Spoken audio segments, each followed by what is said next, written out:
আসসালামু আলাইকুম বন্ধুরা, দেখতে পাচ্ছেন আমার জেসমিন আঙ্গুর গাছটা কতটা জোপালো। এটা হচ্ছে 15 গ্যালন জিও ব্যাগে রোপণ করা।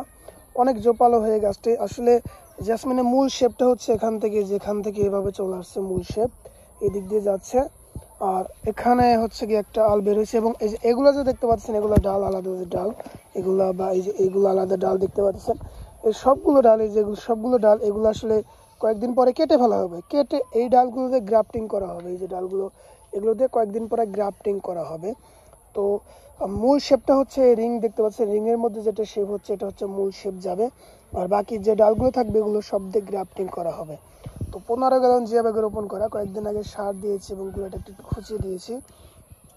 যেহেতু বর্ষাকাল চলতেছে সেহেতু অবশ্যই গাছে ছত্রাকনাশকটা ভালো করে দিবেন এবং কীটনাশকটা পরিমাণ মতো একটু বুঝে শুনে দিবেন। তা না হলে আপনার গাছের অনেক বড় ক্ষতি হয়ে যেতে পারে। তো আমি কালকে ছত্রাকনাশক দিয়েছি এবং আমার গাছ দেখে আপনারা অবশ্যই বুঝতে পারতেছেন আমার গাছটা কতটা পরিপক্ক, কতটা সুন্দর দেখাচ্ছে। একটা পাতা পোকায় খাওয়া নেই, একটা পাতায় কোনো সমস্যা নেই, কালারটা অনেক সুন্দর।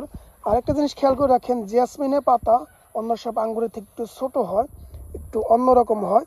তো অবশ্যই আপনার এই জিনিসগুলো খেয়াল করে রাখবেন জেসমিনের পাতা দেখে। তো জেসমিন আঙ্গুর গাছটা আসলে একটু ভিন্ন অন্য সব আঙ্গুর গাছের থেকে, কারণ এর পাতাগুলা একটু অন্যরকম ছোট, এবং পাতাগুলো একটু সাদা, হালকা সাদা বর্ণের হয়। এই যে পাতাগুলো দেখতে পাচ্ছেন, নতুন অবস্থায় পাতাগুলো যখন বের হবে তখন এরকম হবে, এবং এরপরে যখন পরিপক্ক হবে তখন পাতাগুলো এরকম হবে, একটু ছোট টাইপের হবে পাতাগুলো। বাকি সব আঙ্গুরের পাতা মোটামুটি একটু বড় হয়, কিন্তু এই আঙ্গুরের পাতাটা একটু ছোট হয়। ততক্ষণ যা বললাম আশা করি বুঝতে পেরেছেন। ভিডিওটি ভালো লাগলে অবশ্যই একটু লাইক দেবেন, অবশ্যই চ্যানেলটিকে সাবস্ক্রাইব করে রাখবেন, আর ফেসবুক থেকে দেখে থাকলে অবশ্যই ফেসবুক পেজটিকে ফলো দিয়ে রাখবেন।